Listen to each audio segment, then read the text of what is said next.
Assalamualaikum warahmatullahi wabarakatuh. Perkenalkan, nama saya Neka Fakmalasari Harahap. Saya dari kelas 1C semester 1 Prodi PGSD dengan dosen pengasuh Ibu Erlina Sari MPD. Di sini saya akan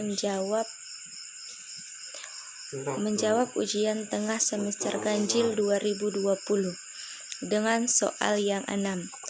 Soal yang pertama, hakikat IPS dan tujuan dasar IPS. Hakikat IPS, setiap manusia sejak lahir telah berinteraksi dengan manusia lain, misalnya dengan ibu yang melahirkannya, ayahnya, dan keluarganya. Selanjutnya, setelah usia taman kanak-kanak, ia akan berinteraksi dengan teman-teman sekelasnya dan dengan gurunya. Sesuai dengan bertambahnya umur, maka interaksi tersebut akan bertambah luas.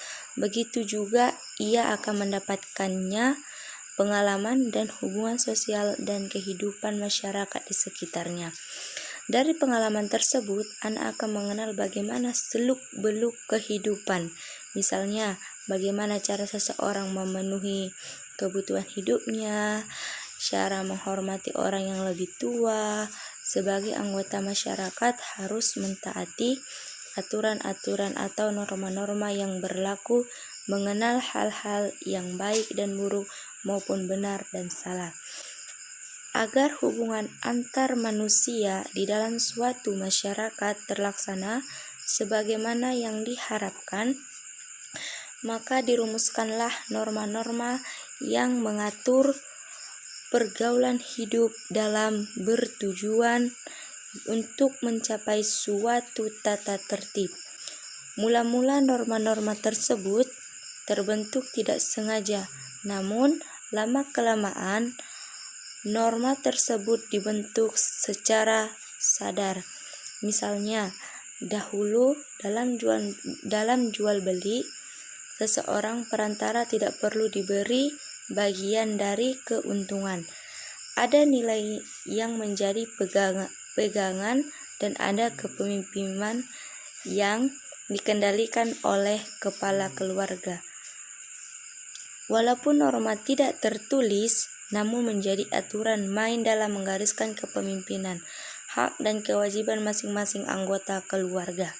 Tujuan dari IPS. Setiap usaha pendidikan senantiasa memiliki tujuan tertentu yang hendak dicapai. Berdasarkan tujuan pendidikan yang jelas, tegas, terata, berulah, pendidikan dapat menentukan usaha apa yang akan dilakukannya dan bahan pelajaran apa yang sebaiknya diberikan kepada anak didiknya. Demikian juga dalam negara kita telah dirumuskan tujuan pendidikan nasional, dirumuskan berdasarkan pada falsafah negara, Pancasila, dan Undang-Undang Dasar 1945 seperti digariskan kepada dalam GBHN.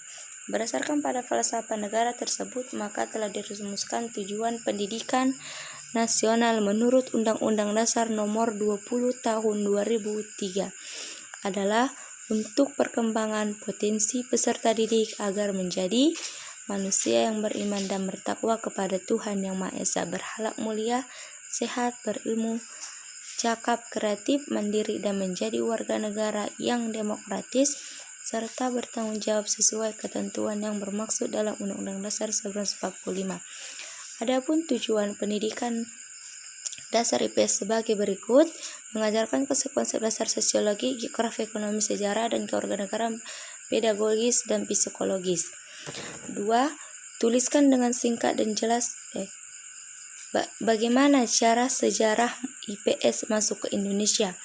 Yaitu, IPS merupakan terjemahan dari studi social studies yang mulai diterapkan dalam dunia pendidikan dasar dan menengah di Amerika Serikat sejak tahun 1915.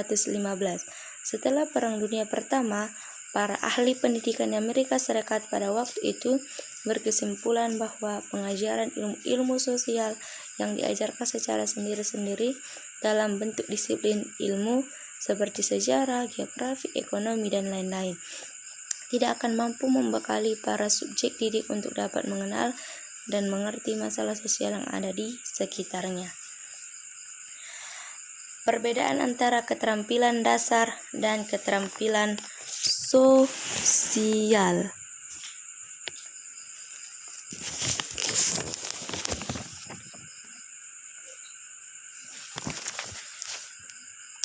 Perbedaan antara keterampilan sosial dan keterampilan dasar adalah jika keterampilan sosial itu dapat dikatakan sebagai perubahan yang terjadi di masyarakat, dan jika keterampilan dasar ini mengajar yang harus diakui oleh pendidik dalam pembelajaran IPS SD, antara lain keterampilan membuka dan menutup pelajaran.